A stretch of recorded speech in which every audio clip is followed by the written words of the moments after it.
we know that we're called to worship one God and one God only, and we're not to worship other gods, but is it right, is it proper to worship angels? I mean, after all, these beings coming with tremendous power and glory and majesty, and they're representing God, is it all right to worship them?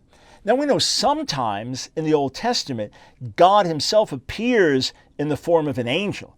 We know that sometimes it is God, not the angel, and therefore God speaks through that angel. In other words, this messenger, it's really, you could say, the Son of God appearing as an angel. Well, then we're worshiping God. And when Moses was told to take off his shoes because it was holy ground, in Exodus, the 3rd chapter, where the angel of the Lord appears in the burning bush, and it's God speaking, that angel is God himself. Well, that's one thing. But what about just Gabriel or Michael or another angel? Let's take a look in Revelation chapter 22. So this is the last chapter of the last book of the Bible, Revelation 22.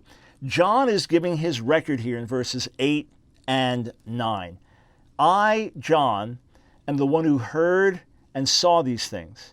And when I heard and saw them, I fell down to worship at the feet of the angel who showed them to me.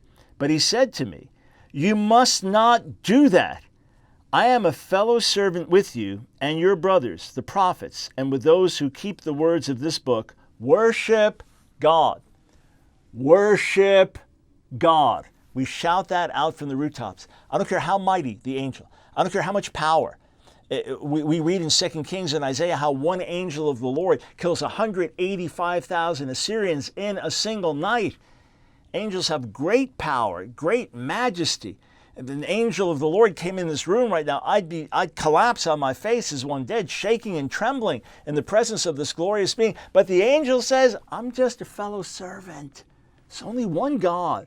There's only one creator. Look at it like this. Here's God. Here's God. All right?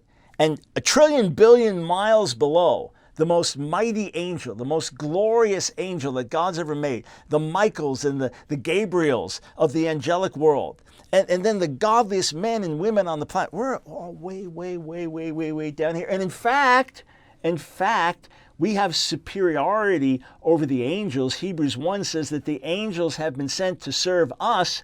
And 1 Peter 1 says they long to look into this message of salvation that we've received. So worship angels? No, no, no, no. Worship God. The angel himself tells John, I'm just a fellow servant.